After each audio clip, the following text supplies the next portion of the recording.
পথ সম্প্ৰসাৰণৰ নামত কিদৰে চূড়ান্ত প্ৰশাসন চলিছে আমি দেখুৱাই গৈছোঁ ৰাজ্যত আৰু শিৱসাগৰ জিলাত তাৰ ব্যতিক্ৰম নহয়।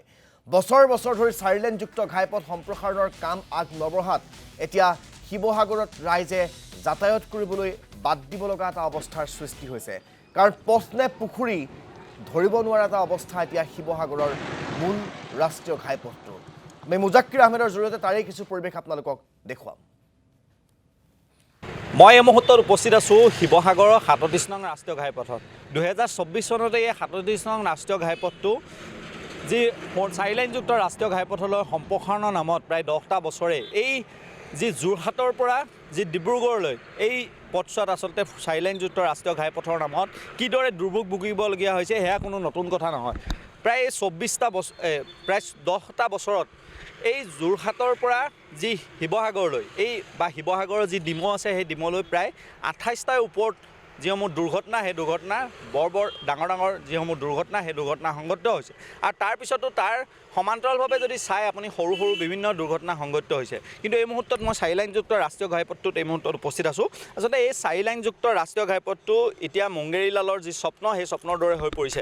কিয়নো এই চাৰিলাইনযুক্ত ৰাষ্ট্ৰীয় ঘাইপথটো এক সপোন হৈ উঠিছে। এই সপোন আচলতে কোনদিনাখন বাস্তৱ হ'ব, কাৰণ তাৰ কোনো সঠিক সিদ্ধান্ত নাই। কিয়নো এই পথছোৱাক লৈ বিভিন্ন যিসমূহ প্ৰতিষ্ঠান আছে এই প্ৰতিষ্ঠানসমূহে হেমাহি কৰি আহিছে, যাৰ ফলত এই যি পথছোৱা বিশেষকৈ মই এই মুহূৰ্তত যদি কওঁ তেতিয়াহ'লে জাজিৰ পৰা ডিমৌলৈ যি ৪৪ কিলোমিটাৰ পথ সেই পথছোৱাক লৈ আচলতে কিদৰে হেমাহি কৰি আহিছে বা কিদৰে প্ৰতিষ্ঠানসমূহে ঠগি আহিছে সেই গোটেই কথাখিনি ইতিমধ্যে প্ৰায় 10টা বছৰে অসমৰ ৰাইজে স্পষ্টকৈ বুজি পাইছে।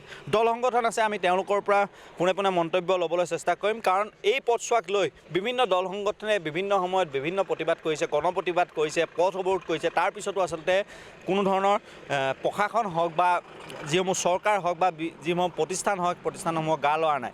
মুখ্যমন্ত্ৰীক সোধাৰ লগে লগে মুখ্যমন্ত্ৰীয়ে এটা কথাই কয় যে অক্টোবৰ-নৱেম্বৰ মাহলৈকে অসমৰ ৰাইজে চাৰিলাইনযুক্ত ৰাষ্ট্ৰীয় ঘাইপথটো পাব। তাৰপিছতো দেখা গৈছে চাৰিলাইনযুক্ত ৰাষ্ট্ৰীয় ঘাইপথটো এই মুহূৰ্তত অৱস্থা এয়া। মই ৰিদীপ ডেকা আছে অসমীয়া যুৱ মঞ্চৰ, মই তেওঁৰ পৰা জানিব বিচাৰিম বিভিন্ন সময়ত বিভিন্ন প্ৰতিবাদ কৰি আহিছে আপোনালোকে, তাৰপিছতো দেখা গৈছে প্ৰতিষ্ঠানসমূহে বা চৰকাৰে এই পথছোৱাৰ ক্ষেত্ৰত বিশেষকৈ মই যদি জাজিৰ পৰা ডিমৌলৈ যি ৪৪ কিলোমিটাৰ পথ সেই পথছোৱাৰ কথা যদি কওঁ, সেই পথছোৱাৰ কাম 10% কামো হোৱা নাই। কি ক'ব এই মুহূৰ্তত? নহয়, আচলতে আমি চৰকাৰক ধন্যবাদ দিব বিচাৰিছোঁ অসমীয়া যুৱ মঞ্চৰ তৰফৰ পৰা। কাৰণ কথাটো এনেকুৱা, যিটো সময়ত আচলতে গৰু গাড়ী ঘোঁৰা গাড়ীসমূহ নাইকিয়া হৈ গৈছে, তেনেকুৱা এটা সময়ত আচলতে এই ৩৭ নং ৰাষ্ট্ৰীয় ঘাইপথেদি আচলতে মানুহ অহা যোৱা কৰিলে এই তাহানিৰ গৰু গাড়ীত আহিলে যেনেধৰণৰ এটা ফিল হয়, সেই ফিলটো আচলতে আজিও মানুহক দিয়াৰ বাবে আচলতে চৰকাৰখনে সফল হৈছে বুলি মই ভাবোঁ। তাৰ কাৰণে আমি অসমীয়া যুৱ মঞ্চৰ তৰফৰ পৰা চৰকাৰলৈ আমি ধন্যবাদ জনাব বিচাৰিছোঁ।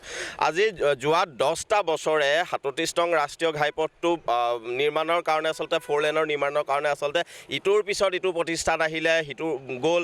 প্ৰতিটো প্ৰতিষ্ঠানে আচলতে ৰাইজৰ ওপৰত মাধমাৰ দিগ হ'ল। ৰাইজৰ টকা আচলতে লুটি পুটি খোৱাৰ এটা প্ৰতিযোগিতাত নামি প্ৰত্যেকটোৱে আচলতে আঁতৰি গুচি গ'ল। আৰু এই ক্ষেত্ৰত নিশ্চিতভাৱে এটা কথা ঠিককৈ ক'ব পাৰি যে এই ক্ষেত্ৰত চৰকাৰ বা বিভাগসমূহ জড়িত হৈ আছে।